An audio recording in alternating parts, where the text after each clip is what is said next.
নমস্কার। বিশ্বকবি রবীন্দ্রনাথ ঠাকুরের ১৬৫তম জন্মদিন উপলক্ষে আমার ছোট্ট নিবেদন। ২৫শে বৈশাখ, কবি দেবব্রত দত্ত। চতুর্দিকে ধূপে ধোয়া, বাজছে কত শাঁখ, ক্যালেন্ডারে চোখ চলে যায় ২৫শে বৈশাখ।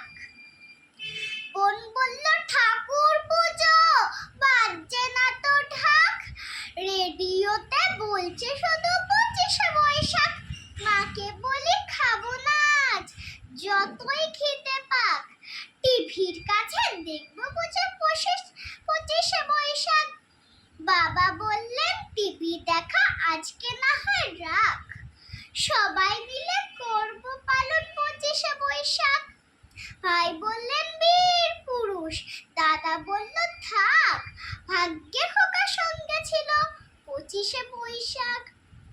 দিনের আলো নিভে এলো, সূর্যি বাজে শাঁখ, প্রতিদিনই হোক না শুধু ২৫শে বৈশাখ। আর আমার এই ছবিটা কেমন হয়েছে? কার ছবি? আমার ছবিটা কেমন হয়েছে?